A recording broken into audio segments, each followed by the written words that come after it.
persekutuan kita ini, sebetulnya saya sempat berharap ada harapan untuk bisa onsite ya, tapi ternyata dengan kondisi yang ada, ternyata nampaknya persekutuan online kita akan terus berjalan, entah sampai kapan ya saudara-saudara ya.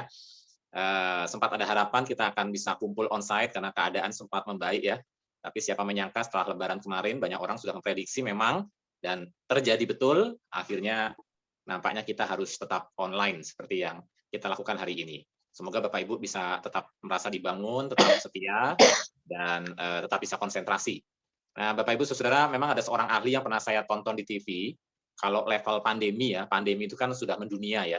Kalau level pandemi itu ahli itu mengatakan secara manusia ya, kecuali ada mujizat Tuhan ya. Secara manusia itu paling cepat itu 5 tahun baru pulih. Kalau pandemi ya, itu menurut ahli yang saya tonton di televisi. Ya, tapi kita tidak pernah tahu kan ya, Tuhan kan pasti punya cara. Tapi memang kalau saya pikir-pikir banyak positifnya juga dalam pengertian bumi kita menjadi lebih bersih, tiba-tiba lubang ozon yang ada di kutub utara itu mulai menutup karena orang mengurangi aktivitas dan penggunaan emisi gas rumah kaca itu berkurang, sehingga akhirnya bumi itu seperti memulihkan dirinya ya, bumi itu seperti menyembuhkan dirinya. Tapi ya itu, banyak manusia mati, banyak orang-orang menderita di sekeliling kita, ya, termasuk istri saya juga pernah kena COVID, dan bahkan saudara-saudara kita hari-hari ini juga di sekitar kita banyak yang kena COVID. Jadi ya saudara-saudara, inilah fakta kehidupan kita, dan kita hanya bisa saling mendoakan, saling menguatkan, dan tidak bosan-bosannya terus bersandar dan berharap kepada Tuhan dan mujizat Tuhan yang terbaik untuk kita. Nah, saudara, mari kita berdoa sebelum kita merenungkan firman Tuhan. Mari kita berdoa.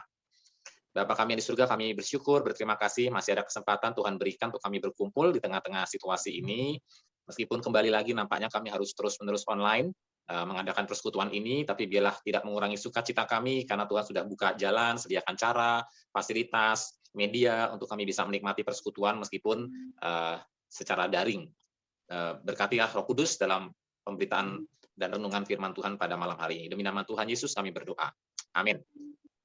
Nah, Bapak Ibu Saudara, saya sebagai majelis bidang pembinaan, kita tidak pernah tahu ya umur kita berapa panjang atau sampai kapan Tuhan mengutus kita ke suatu tempat begitu ya.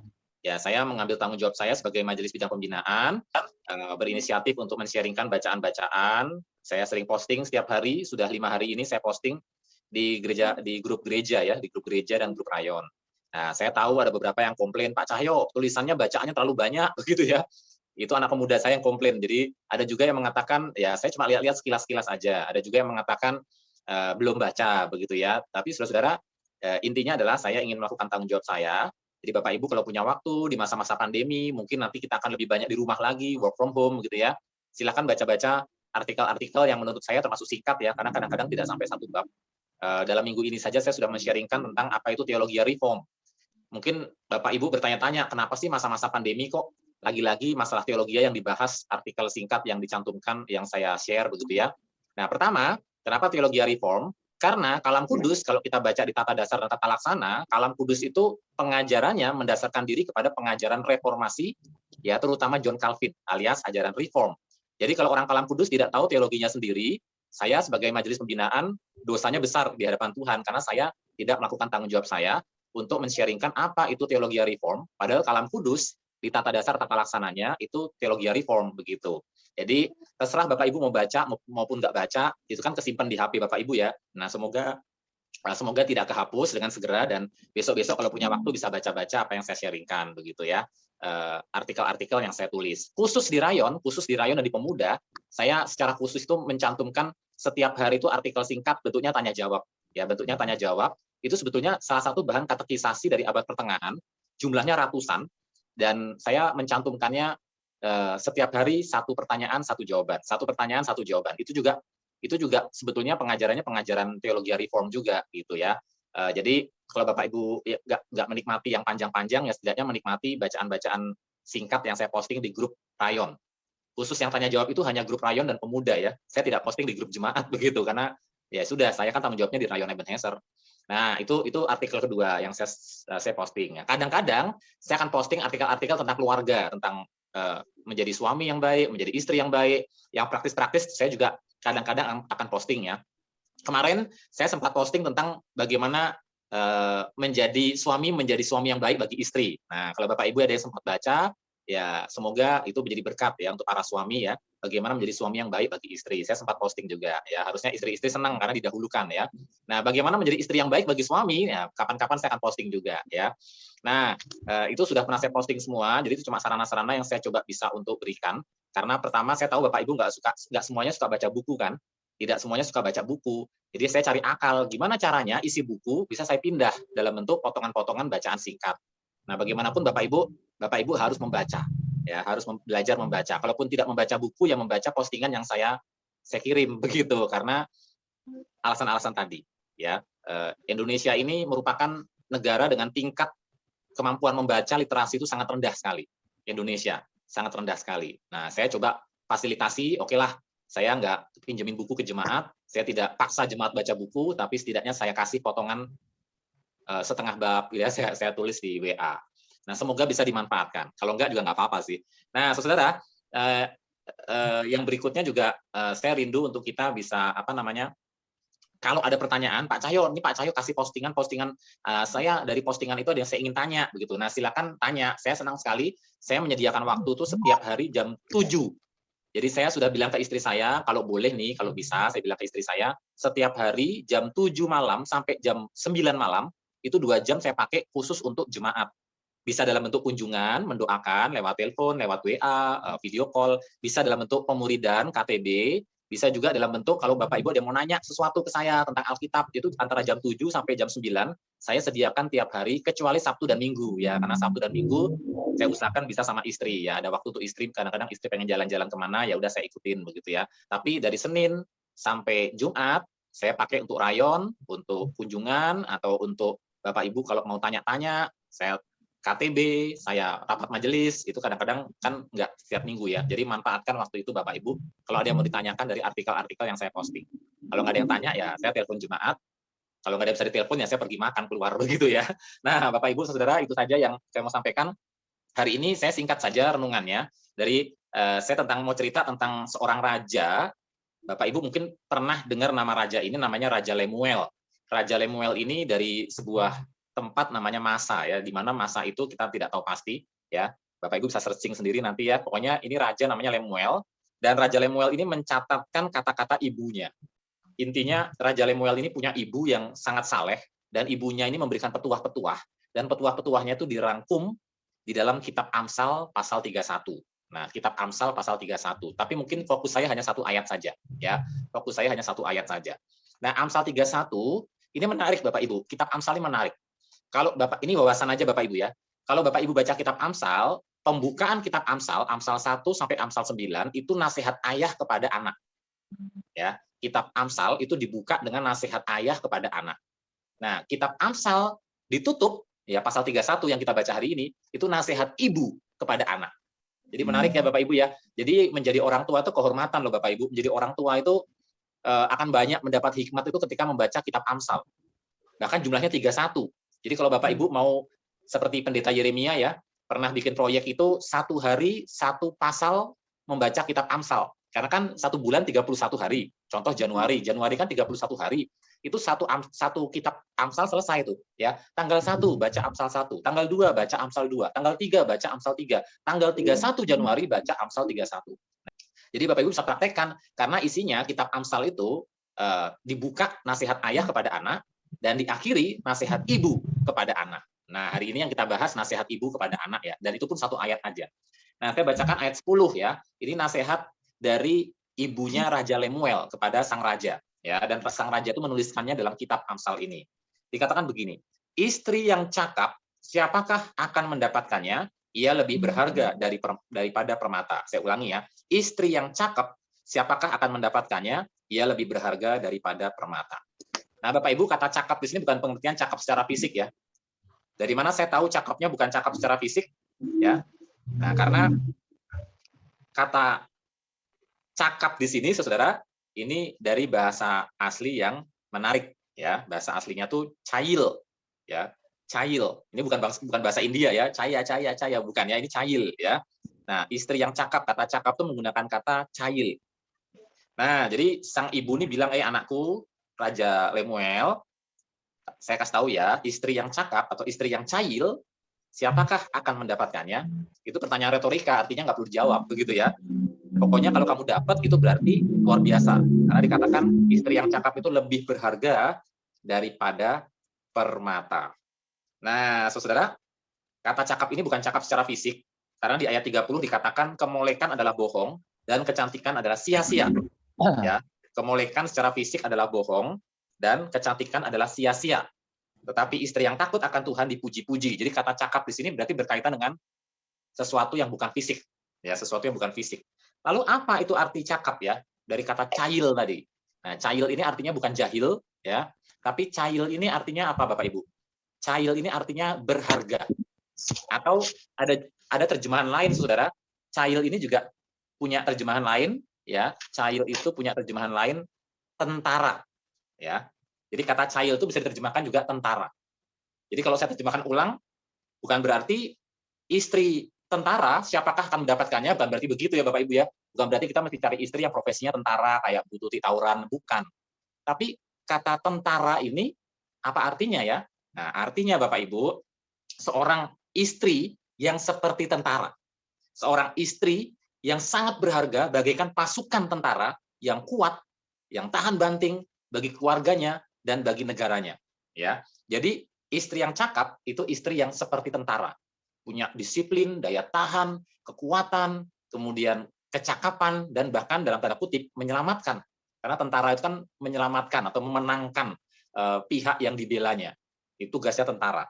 Nah, Bapak Ibu, jadi istri yang cakap atau istri yang seperti tentara, ya, yang berharga sekali ini. Siapakah yang akan mendapatkannya? Kalau kamu sampai mendapatkannya, ia lebih berharga daripada permata.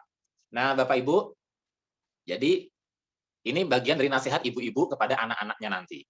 Ya, nah, utamanya kalau kamu cari istri, ya, kemolekan dan kecantikan itu sia-sia. Sia-sia kenapa? Nanti kalau udah umur sekian pasti keriput juga, jelek juga, dan kalau dibedah isinya juga sama semua, tengkorak semua begitu ya. Nah, tapi yang dipentingkan adalah karakternya, istri yang seperti tentara, ya, yang tahan banting dan bahkan akan menyelamatkan kamu sebagai kaum pria di dalam kamu mengerjakan misi Tuhan bagi hidupmu. Jadi setiap laki-laki kan hidup harus punya misi ya Bapak Ibu ya. Nah, misi itu hanya mungkin terlaksana kalau di belakang-belakangnya ada istri yang support, istri yang mendukung, istri yang seperti tentara, yang menopang sang suami, sehingga sang suami itu mampu mengerjakan misi Tuhan yang Tuhan titipkan kepadanya. Nah, jadi kita harus nasihati anak-anak kita dengan nasihat-nasihat yang sifatnya itu kekal, ya. Cari karakternya, perhatikan karakternya.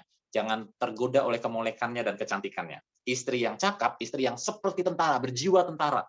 Siapakah yang akan mendapatkannya? Nah, Bapak Ibu, dan ini ibu ini menarik sekali ya, ketika ibu ini ngasih nasihat seperti ini, bagi saya, dia seorang ibu yang memahami firman Tuhan. Ya, dia adalah seorang ibu yang memahami firman Tuhan. Punya ibu yang memahami firman Tuhan itu sangat berharga sekali loh Bapak Ibu ya. Sangat berharga sekali. Dan harusnya kan suami-suami ya, harusnya pria-pria yang suami-suami yang bertindak sebagai dalam tanda kutip ya sebagai imam. Meskipun bagi orang Protestan semua orang Kristen itu imam sebetulnya ya. Semua orang Kristen itu imam ya, kerajaan imam. Tapi kan seorang suami itu menjadi pemimpin dari para imam ini untuk beribadah kepada Tuhan. Tapi realitanya Bapak Ibu ya, realitanya tidak banyak suami-suami yang justru ketika ada ibadah malah sembunyi kan. Ini yang cerita ibu-ibu sendiri nih ya, cerita ke saya bergumul karena suaminya itu tidak punya gairah ibadah, bahkan kalau ibadah itu sembunyi begitu, tidak mau ikut ibadah jauh-jauh begitu ya. Nanti kalau ibadah sudah selesai baru keluar ya, baru keluar nongkrong-nongkrong gitu kan.